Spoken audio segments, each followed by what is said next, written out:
Heating and Cooling, SaligaHeatingandCooling.com. Also by Anderson Hospital. Mike Claiborne, Matt Pauley, Chris Ranji, your host for the afternoon. John Rooney will join us at 12:30. So, Claibs, you're on this Florida road trip, and things are going pretty well so far, and it's nice to see them play good baseball. We're well past the trade deadline now, and just a lot of the talk has been about next year and what happens there, what the roster is going to look like, what these next 5 or so weeks are going to look like, and who's going to win a job for next year, how much evaluation can they do, what can they learn. But in the process of doing all of that, getting wins still does matter. So how much does it matter for a team that's really, I think, looking ahead? Oh, it means a lot. And by the way, I am on assignment this week, so I'm not in Florida, but I'm on assignment this week. But yeah, it means a lot. I think you have to build the culture, and you have to have a winning culture. And whether it's the last 6 weeks of the season or the first 6 weeks, I think you have to find a way to build something, some momentum, and understand how to win. And also, as you go through this process, take a look at who are winning players, who are people who fight through things, who are people who make adjustments, who are people who have the energy and desire, and they don't worry about the standings. They just go out and try and play their game and help their ball club win. So, it's important. These games still matter, and I don't think any of us probably think that there's a very high probability of this team being a playoff club, but at the same time, they're 4 games out. So 4 games out is not an impossibility. It's not likely.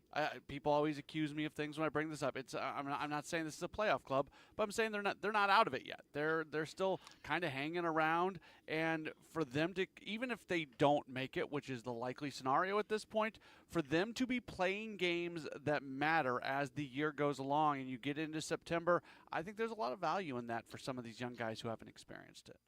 The other thing about that, Matt, is you mentioned 4 games out of a wild card spot. The way you have to approach it at this point in the season, you have to pick up a game a week in the standings. If you pick up a game a week in front of with regard to the people in front of you, then you're in it. I mean, you're legitimately playing in those last couple of weeks for something. But it's hard to try and go up and down. And, when you're a team that's hovering around 500, the consistency just isn't where you need it to be. But that doesn't mean you can't get on a roll. Yeah, it's really hard to define or quantify just how valuable it is for some of the younger players to at least know what it's like late in September to be in a playoff push. Even if they don't make it to the postseason, to at least have that exposure of it. Is there a way, in your opinion, for either of you to really measure that, just how important it is for them to have the taste of, even if they don't make it to the postseason, they at least know what it's like to push for it maybe in the final week or 2 of the year? I think it's huge. Again, I go back to developing a winning culture. And, if you come up a little short, for those who will be back next year, it should be a momentum builder going into spring training. Say, hey, look, we were pretty close last year. If we get a little help and some other people improve their game, who knows what we can do this year. And I think the best way to look at it is you're in a position where you're least expected to do anything. And we talked about this from the beginning of the year. I never thought Milwaukee was going to be this good. And a lot of other people didn't either. And now they're one of the best teams in the game right now. And did they sneak up on some people? Yeah, I think they did. Now, granted, they were good last year, but I don't think anyone envisioned them being this good this long. And it starts somewhere. And there's always going to be a team that you don't think is going to be as good as you would hope for them to be. And then all of a sudden they are. And if they're not good, they're better. I think there's a couple things here going down the stretch. And I think Claib just said is 100% spot on. They've got 2 more series here with the Cincinnati Reds. If they have a lot of success in those 2 series, that makes things really interesting. So if nothing else, just going and playing those games that are going to have a lot of extra value and extra meaning to them, that's going to be an experience that some of these guys can really use. And then a term that gets used a lot is the ability to post. You hear baseball executives talk about posting, and what that means is the ability to play from game 1 to 162. It is a marathon. It is tough. It is hard from a team perspective and from an individual perspective to survive the 162 game schedule. Let's watch for these next 4 or 5 weeks. Who are the guys that are able to survive and thrive and continue to play at a pretty high level? Like Alec Burleson is a really good example here because last year he didn't post. In the final month or so of the season, he really started to fall off. He's put together a really solid season. He's continued to swing the bat well. He has become one of the better offensive players for this club. What is it going to look for him in the final month of the season? Does the experience of last year of falling off a little bit for Burleson, does that result in him this year knowing what he has to do to make it through the 162? So there is I would contend there is a lot of value left in this season, whether they get back into the playoff race or not. Yeah, and looking at what some of these younger players have done and are continuing to try to do, I think we have. I don't know how I feel about Jordan Walker. I'm not sure yet. I'm not sure what he is. I still think he could be a really good player. But that's a guy, for example, that his future is still pretty uncertain, at least the way I see it. But some of these other guys like Burleson, like people like him, even Brendan Donovan, who's been around for a little bit now.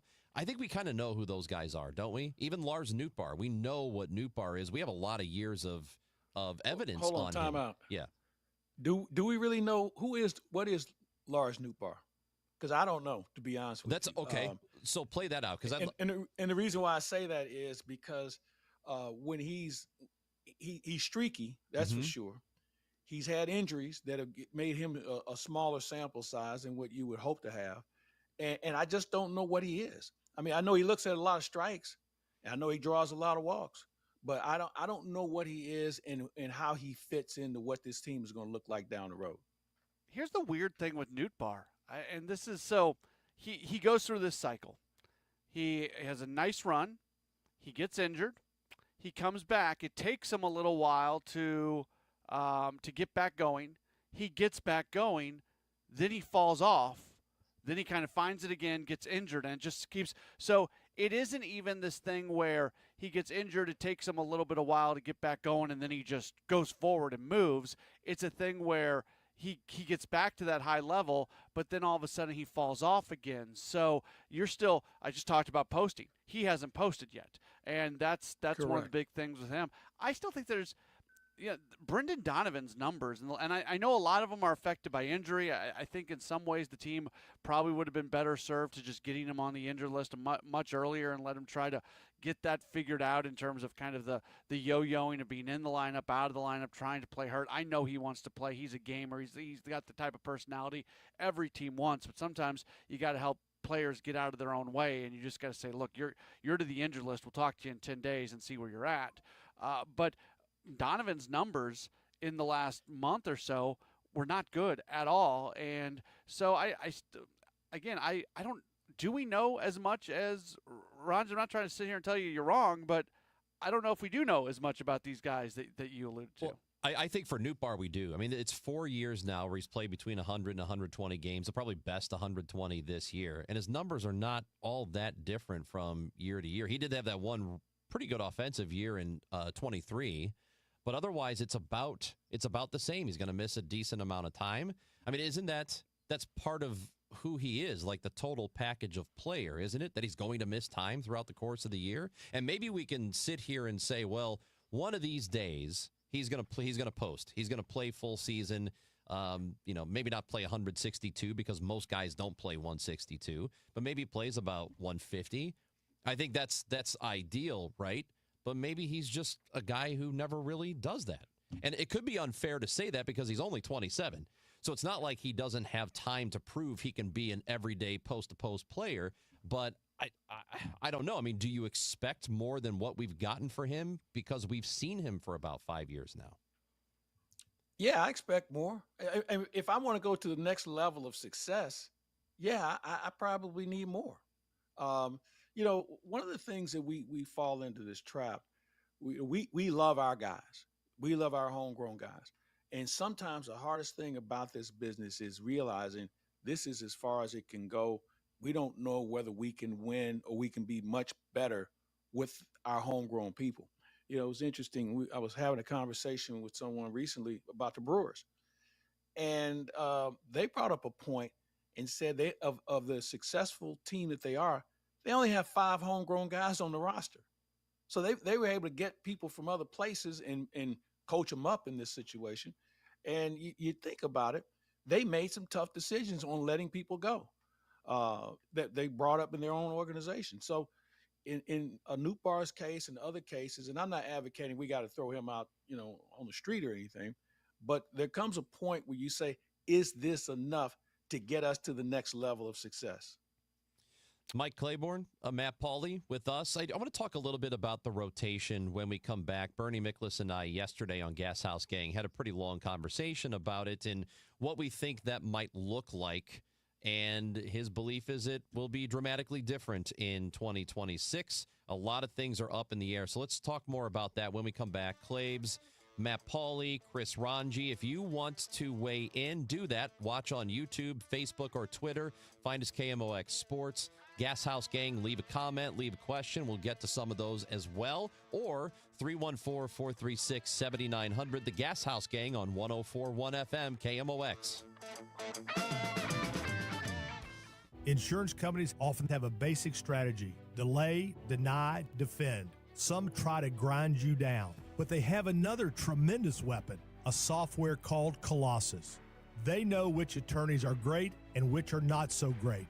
They know who is likely to take the last offer and who will take them by their scalp, kicking and screaming to trial. They know that they have to pay some firms early and fairly. I'm John Morgan of Morgan & Morgan. The insurance companies have done their homework. Before you hire a lawyer for your injury case, do yours. Visit forthepeople.com and see our settlements and verdicts for cases like yours. We became the largest injury firm in the world for a reason.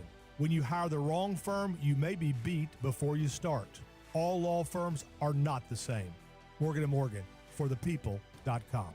The choice of a lawyer is an important decision and should not be based solely upon advertisements. Past results afford no guarantee of future results. Every case is different and must be judged on its own merits. You're listening to Leaf Filter Radio, and the guru of gutter protection himself, Chris Coonahan, is here to take your most pressing leaf-related questions. Hey, everybody, Chris here. I understand we have Ron on the line. Ron, where are you calling from?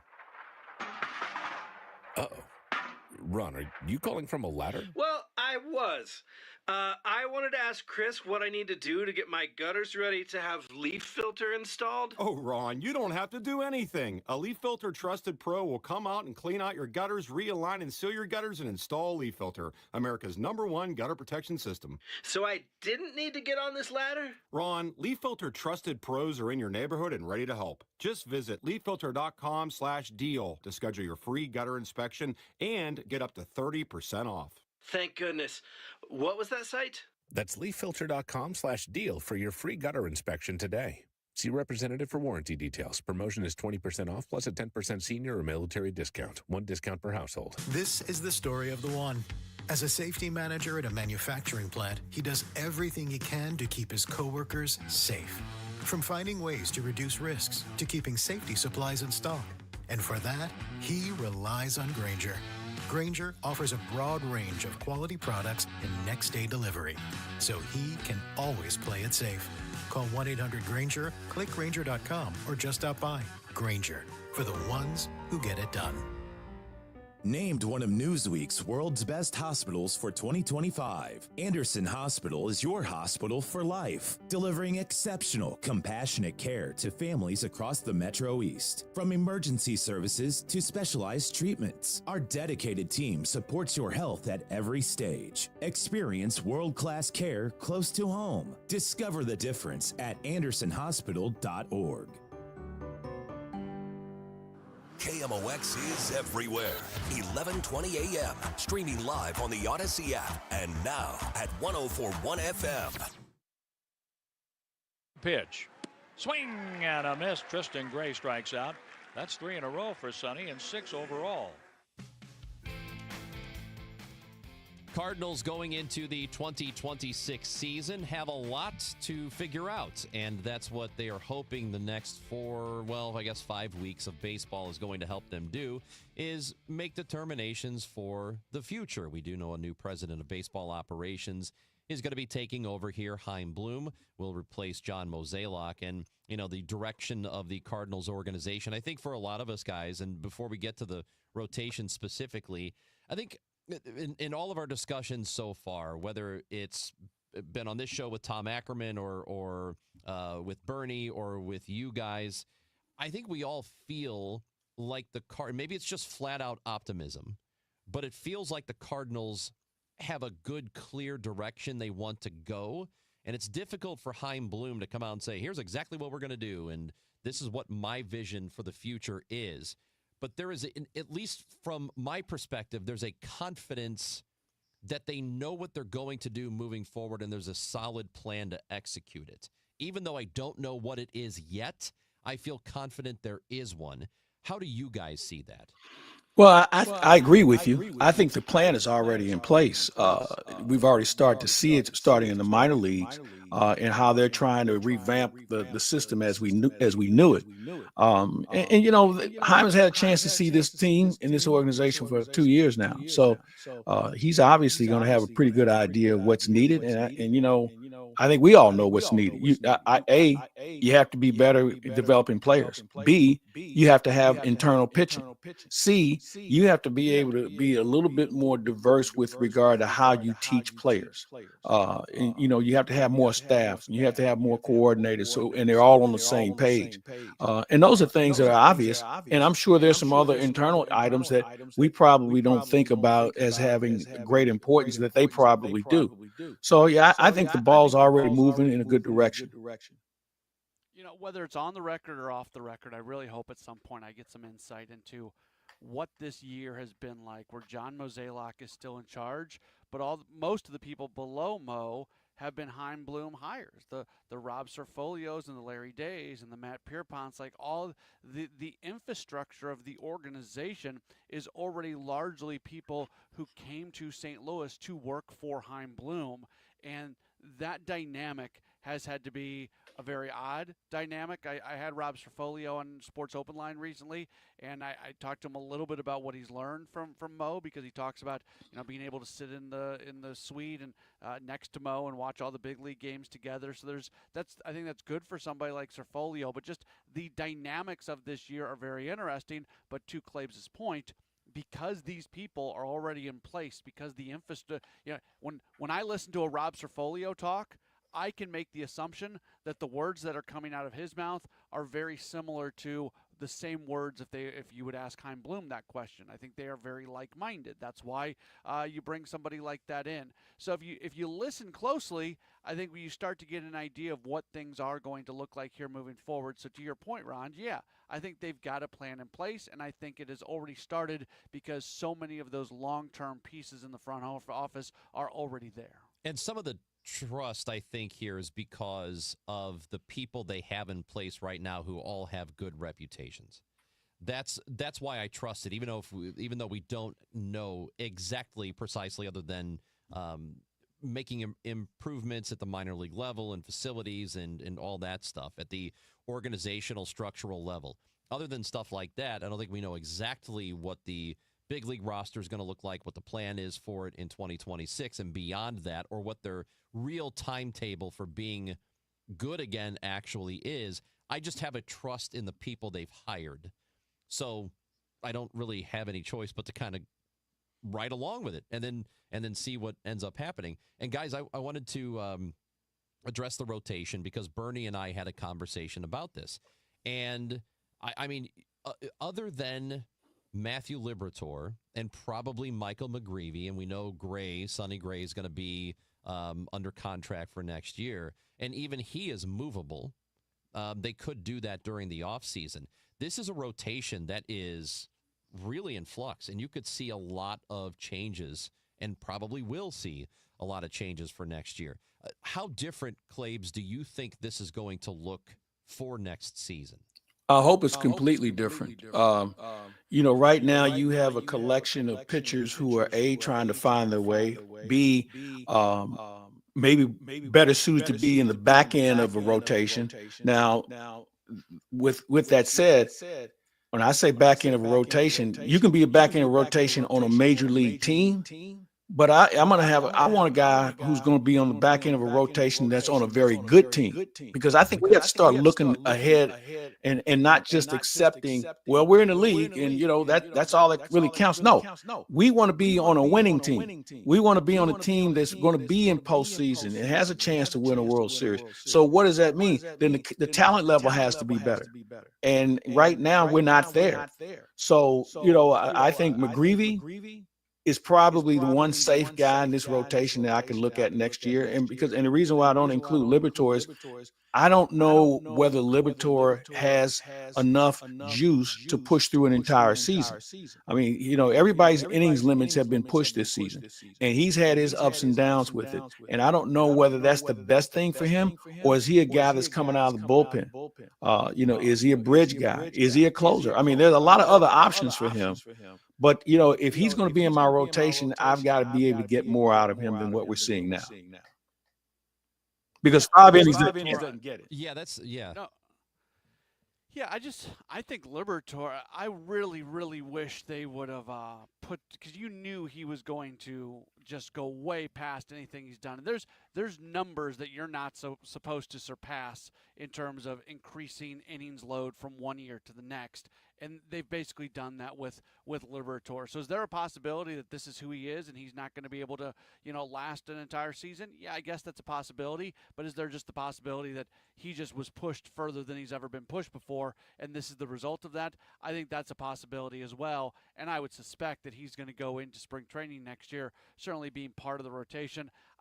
The Sonny Gray thing's interesting because if you would have listened to him talk last night, all of a sudden he starts saying things like, man, my goal is just to every night to go out and have fun and enjoy it and try to get a few wins. It's a very different, his post-game press conference was weird last night. He says he's had a few of those, but just the way he talked about, just trying to enjoy his time, almost it was a little bit of a different vibe. So I don't know if all of a sudden he would maybe be somebody that would be open to be moved in the offseason. But if not, I do look at Gray, I look at McGreevy, I look at Liberatore as guys who are most likely in the rotation. That's 60% of your rotation. I think Andre Palante is going to have to compete for a job again, just based off what we've seen this year. I think Quinn Matthews is somebody that's going to be competing for a job in spring, and he's had a little bit of a resurgence here lately at AAA, which is good to see. And then hopefully they bring in a guy or two. It'd be nice for them to bring in a legit starter just to add that, not just to add that piece into it, but to create more depth throughout the rotation. So some of these guys that we're talking about competing for a spot, that the competition is, that much more increased because there's one less spot available. So then how you guys, I want to go one step further, Matt, and I think you hit the nail on the head. A, you have to create competition. That's the first thing. B, this next batch of pitchers, they need to be swing and miss guys, because right now all the guys that we talk about, and we're talking about 3 people in the rotation right now, the 60%, those guys all do the same thing. 91 to 94 maybe on the fastball. They have a sweeper, they have the breaking balls, but they don't have the hammer. And if you have 5 guys doing the same thing, guess what? You're pretty easy to prepare for. So they have to have some different looks along the way. And how you get that, that's, I think, one of the big challenges the Cardinals are going to run into, because going out buying pitching can be very expensive. You do have assets that you could probably move that may get you somebody that you can have under control. But overall, you're going to have a whole different look with regard to what this pitching staff is going to look like. So then, and that's the question before we hit the break here, I want to ask both of you on this, because it all depends on how they see 2026 and how aggressive they should be with acquiring starting pitching for next year. And there's a range between placeholder and dominant ace. So what are we looking for here realistically for them? I'm looking for a person who can ascend in being a dominant ace within a year.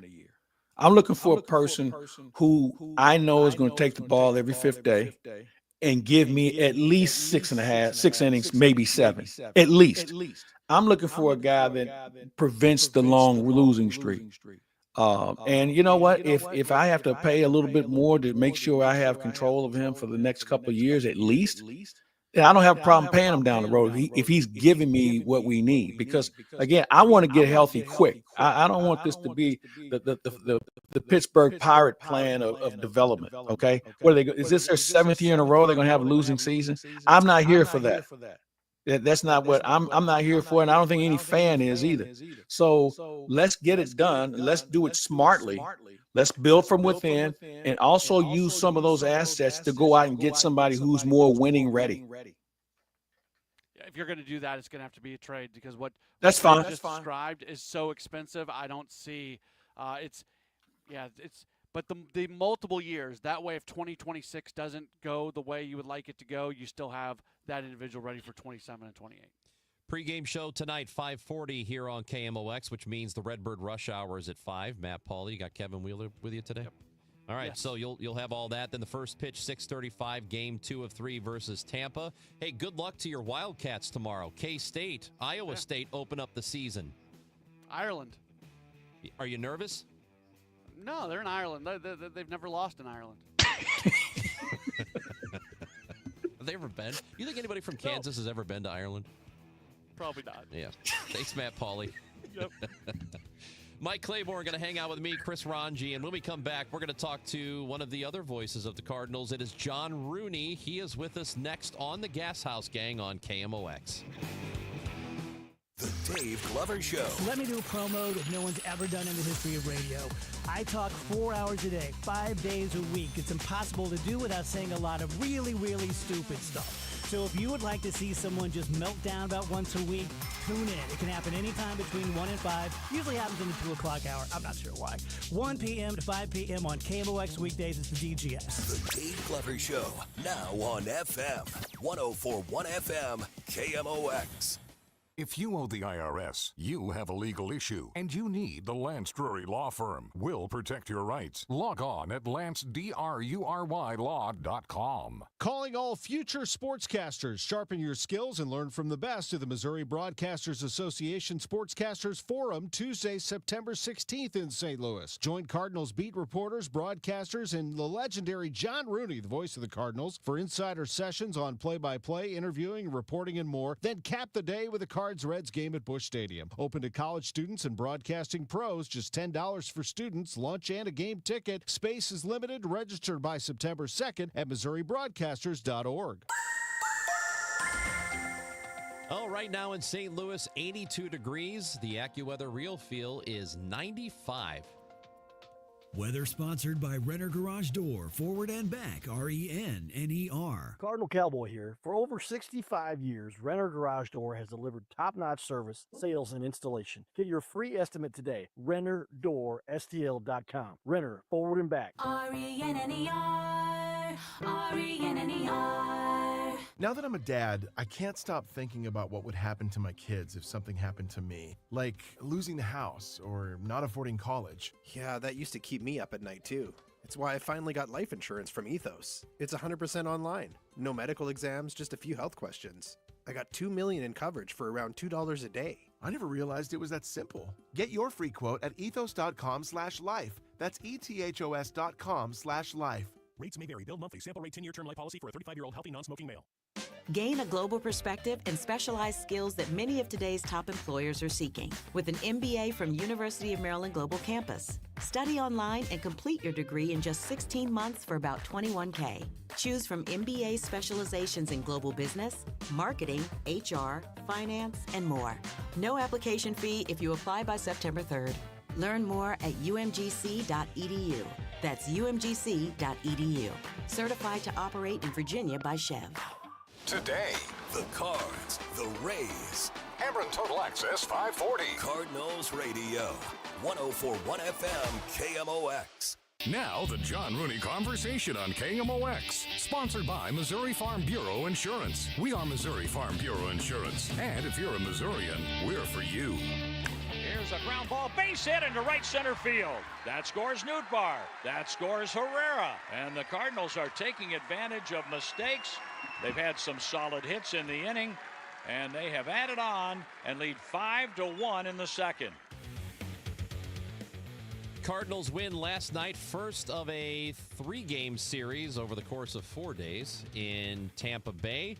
We're in Tampa. They won that one 7-4. They will play again tonight. 5:40 pregame, 6:35 first pitch right here on KMOX. It is Mike Claiborne with me, Chris Ranji, and we now have John Rooney. That voice you just heard joins us now from Florida. John, how's it going down there? Hot and humid? It's going fine. A little rainy, a lot of thunder this morning, but hopefully we can dodge the raindrops and get through today and then get through Sunday and come back home and play the Pirates for 4. John, I know this is not a first time you've been to Steinbrenner Field, but this is the first time since they put a big league team in there for the season. What improvements or what changes have you seen with regard to the ballpark, and just how is it set up? Oh, it's set up okay, Claves. I mean, it is what it is. It's a minor league park, a spring training facility where they're playing Major League Baseball upon necessity, and the same thing's going on in Sacramento with the Athletics. But it's not bad. The light standards are not as high as you would find in a major league ballpark. There are shadows right around the warning track all the way around the field. But it's a nice place. It's functional for spring training, and they're doing the best they can with it. We went by Tropicana Field yesterday, and it's nothing but metal work top that building, as they hope to have it ready to go by late March next year, but we'll see. Yeah, I know that they had already determined that if the postseason rolls around and Tampa Bay's in it, which it doesn't look like that's going to happen, but if they are, they were going to go ahead and play those games there, and the same thing for Oakland, if I'm not mistaken. I mean, Oakland? Or sorry, Sacramento. Okay. Yeah. You, I mean, Oakland, you stumped me there for a second. I thought they went back to Oakland. Well, poor Oakland's always getting screwed out of teams, so. Yeah, but I mean, just to have a playoff atmosphere in a building like that, I guess would be kind of cool for the novelty of it for a little bit, but also that would sort of stink, too, to not be able to have a packed ballpark. It would be novel, but they're not going to have to worry about it. Yeah, so they won't. That's something we can move on from.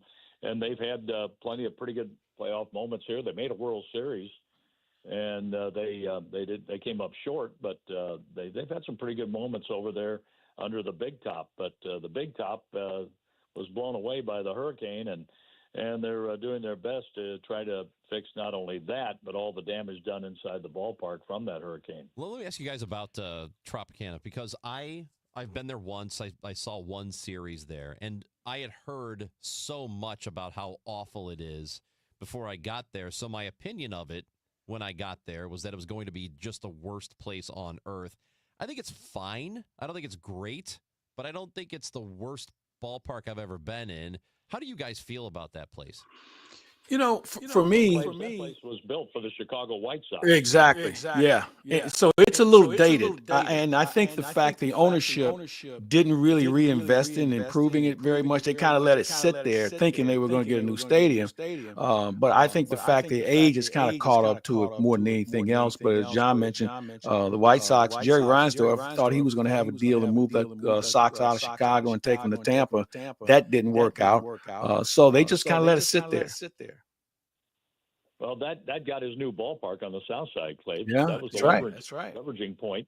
And then San Francisco was in the mix to move there. Seattle was in the mix to move there. And so after all of that fell through, they put an expansion team in there. And they've done a pretty good job considering they don't draw very well. I think they would draw better in Tampa, or maybe even better if they moved it to Orlando. That might be a much better consideration. But I'm not the owner. That's no concern of mine. We show up, do the games, and they put a competitive team on the field. And what the Cardinals have been able to do so far in winning 3 out of 4 in the road trip is take advantage of mistakes and make really good hard contact. And Lars Nootbaar at the top. I don't know what you think about this, Claves. I'm almost of the opinion, put Lars in there, followed by Mason Wynn, like they were back in May when the team was really cooking. Yeah, I like that combination as well. Two guys that don't strike out a lot. Well, Lars is up a little bit compared to last year, but they really take good at bats, and they give the other guys in the order a chance to see what that pitcher has early in the ball game. So it has been something that I hope that they can continue. But I wanted to run this by you, Johnny. You talked about it a little bit, taking advantage of the other team's mistakes. Is it me, or let's say for the last week to 10 days, we've seen some sloppy baseball from the opponent opponents that the Cardinals have been facing. No, it's not just you, Claves. And Ricky and I looked at each other after the first couple of innings of the game yesterday, and we said, I know it's a spring training ballpark, but that's what it feels like. It feels like some of those games, except the big leaguers are making the mistakes. And to see Lau boot a couple of balls the way he did at second base, that created a big opening. The catcher down in Miami, Ramirez, he's awful. My goodness. But he can hit. And they're trying to make that trade with the Yankees for Jazz Chisholm look good. And it isn't working, and it's doing their good pitching staff. And they have some really good arms. That's why Miami has been able to win as many games as the Marlins have. But it has been some sloppy baseball. The Cardinals got in on it a little bit. A lot of walks late in the game on Wednesday, had some walks late in the game yesterday.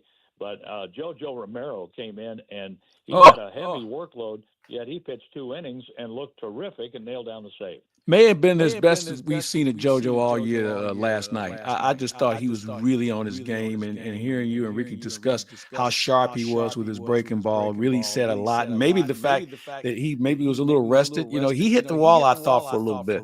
And as you mentioned, he's had a heavy workload, but man, he was really good last night. He was really good, and Matt Swanson, he got hit by a line drive. I think it made him mad, and he got on through the inning after a run had scored. And he said, no more, none of that. I love his makeup and demeanor and the way he goes after batters. I still think the best way to go about it, and some days, the pitch has a mind of its own. The ball's going everywhere. But when pitchers attack the strike zone and umpires are calling the strikes, it's a much better game. And I've seen a lot of that from Swanson. JoJo had that slider talking last night, and it worked well enough for another save. And Sonny Gray was able to get through 5 innings. He gave up a home run, and I'll be interested to see what happens with Yandy Diaz, as he hit a home run yesterday and had to leave later in the game. This guy's been a batting champion, but Diaz had to leave with a hamstring issue, and he was kind of walking to second base on a hit. It didn't seem like he was legging it out, but maybe he did that running to first base on the hit to begin with. I don't know.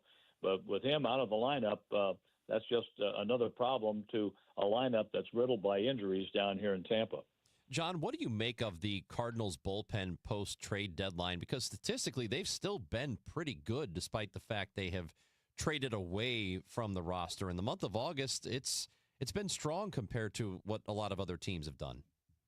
I think it's been pretty strong most of the season. I mean, there were times early when things were bending and they weren't getting a lot done. But I like what I see at the end of the bullpen. Even Riley O'Brien walked 2 the other night in Miami, but then he struck out the next 2 and got a ground ball to finish up the ball game, and the Cardinals were able to win that. And I think the bullpen has been a real strength for this team. Yet Andre Granillo is trying to get his feet on the ground. He had the walk issue the other night. And even Ryan Fernandez came in and walked a batter before he struck out a batter and got the next out. I've seen some improvement from Ryan Fernandez from what we saw back in April when they sent him down and spent the bulk of the year at Memphis. But the bullpen has been a strength for this team. And Oliver Marmol is letting the guys define how they come in, when they come in, what they can do. And I see some versatility out there, Claves, and that's refreshing from young pitching. More swing and miss stuff in the bullpen now than we've had in quite some time. When you talk about Swanson, Riley O'Brien, both those guys can touch high 90s, and we've seen O'Brien touch 100. And that's a look that we've had to have in order to be successful. And I like the direction. I think if there's one element about this team that I feel good about as the season winds down is the bullpen and how much better it's going to be next year. And Jorge Alcala is kind of interesting. He has a power arm, and he was able to come in and work during this series. And we saw Veneziano, the other left-hander in the bullpen, and John King is getting close to coming back too. So we'll see how that falls over the next few days. But we have 2 more to go down here at Tampa and then back home to play the Pittsburgh Pirates. Then we face the Cincinnati Reds, and we're looking up at the Reds right now. I kind of shake my head thinking, well, there's no way that this team can contend for a postseason spot. But there's still a chance, guys. Go out there and play them and see what happens.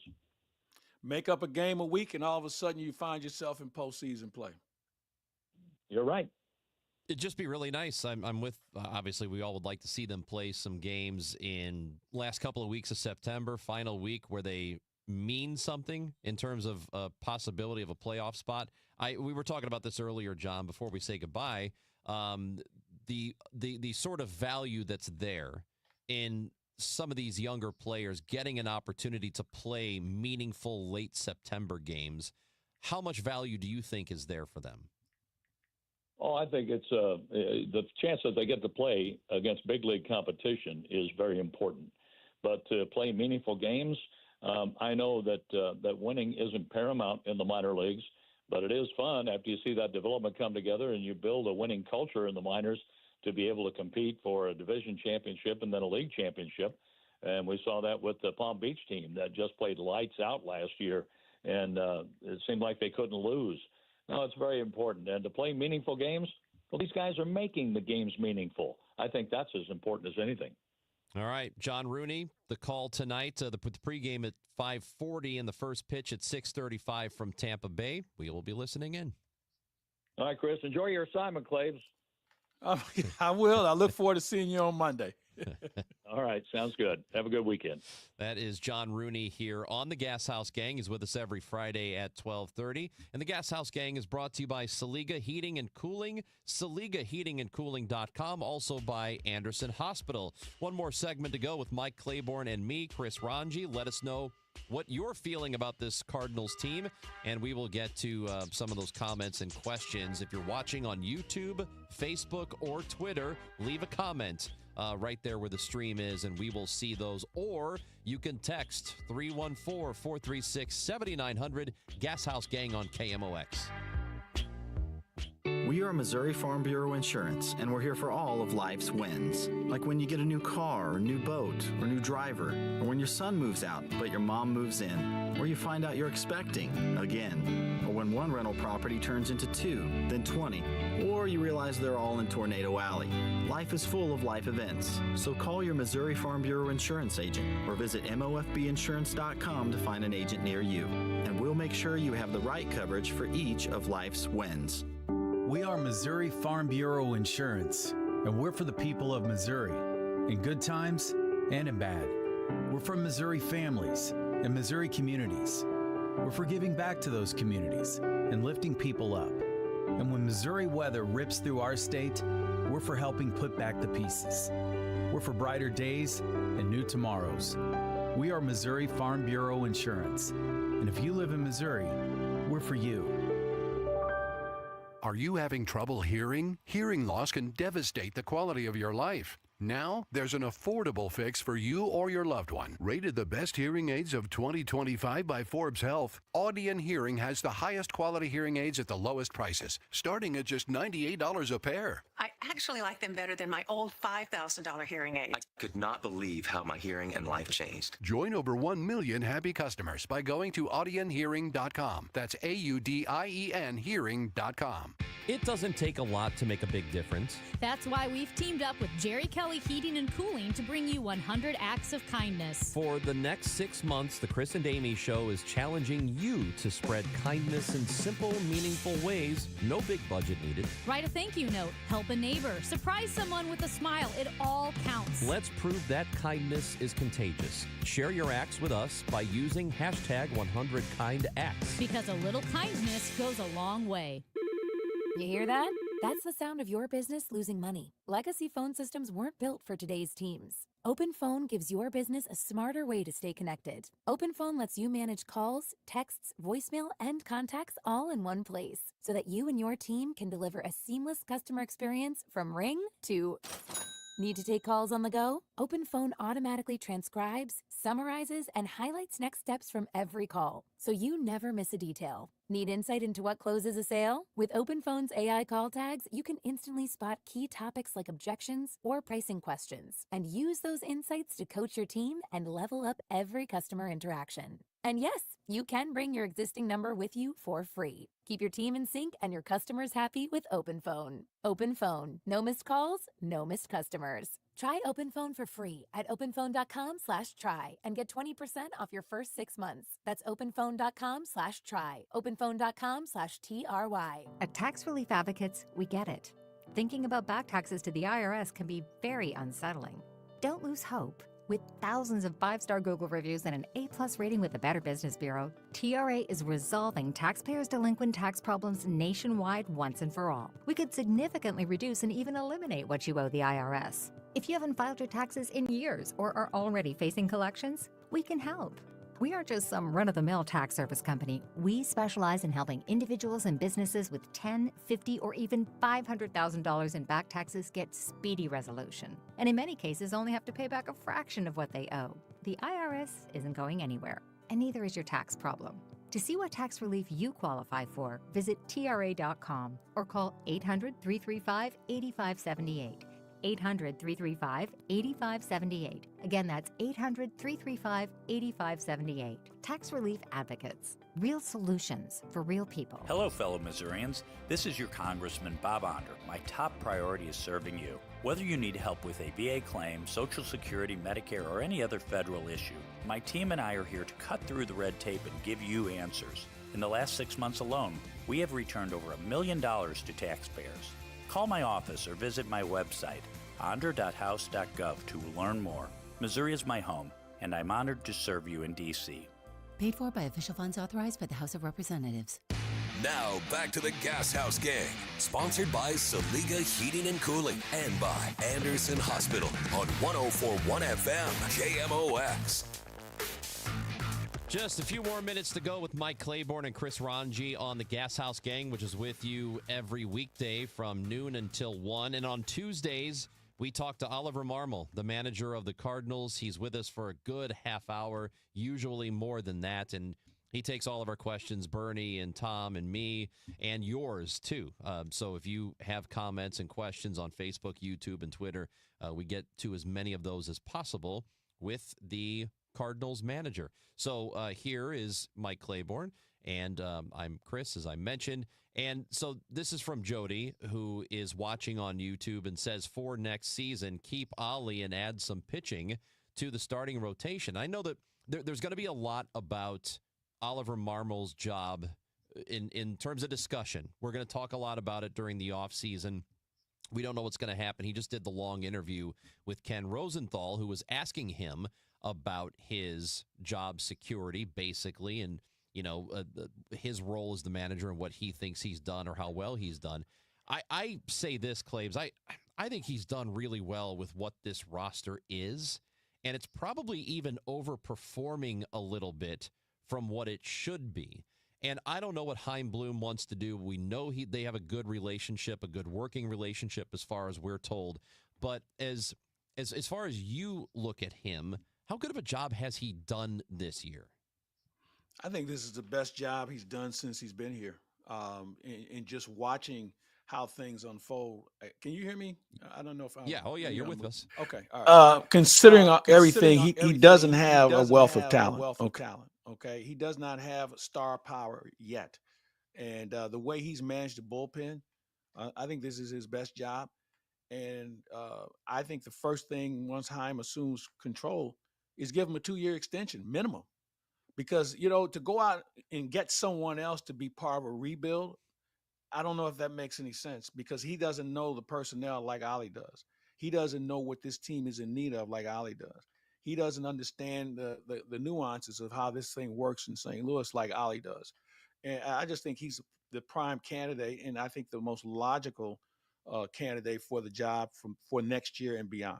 Yeah, one thing I don't like, which does end up happening a lot in baseball, is you have managers that come in, they're asked to deal with a roster that's not particularly great. It's underwhelming, average at best. And then they sit there through that and do a pretty good job of managing it. And then the team gets better, the roster gets better, and then they bring in somebody else to manage that roster. That's a trend that it just really bugs me in baseball. I agree with you. And baseball is really bad at that. Yes. But I think common sense should set in here and see that he's the best person for the job now and beyond. And I think the age factor has a lot to do with it. He's young enough. He's had enough experience as a young man in this business, and he knows the game better than anybody else who's going to come in here right now, as far as I'm concerned. I mean, because who are you going to get that's out there that you're going to bring in that has legitimate World Series experience or something. If you're going to go high, go real high. If you're going to replace him, and I don't know who that is right now. Well, none of those guys they're not going to want this job right now. Exactly. So, I mean, it's one of those things, and I thought it was intriguing because you remember when they brought Bruce Bochy into Texas. Mm-hmm. Well, that team was ready to go.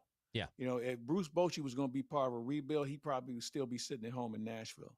And I think any manager of a certain age is saying, hey, look, man, I don't want to be part of this. I don't want to have to learn a whole new organization. And, so they don't do it. They don't take it. In this situation, I think Ollie's the right guy for the situation. Ken, watching on YouTube, and we've talked a lot about Runway, wants to know which of the Runway players you think has improved or shown the most improvement. Well, I'd start with Alec Burleson. I think Mason Wynn, who has a chance to have the best defensive fielding percentage in the history of the game for a shortstop. Those guys stand out to me. I know people struggle with him with his bat, but Jordan Walker has made some significant improvements defensively on this ball club. So those three stand out. We're still trying to figure out what the bullpen looks like. Riley O'Brien, when healthy, has really stepped his game up. Matt Swanson, this is our first year really getting a look at him, and he's done a really nice job. Jojo Romero has really improved where his status is. So those are some of the people I see right off the top. Obviously, Herrera, here's a guy that we didn't have a position for him because we didn't think his catching was good enough. He's done a nice job.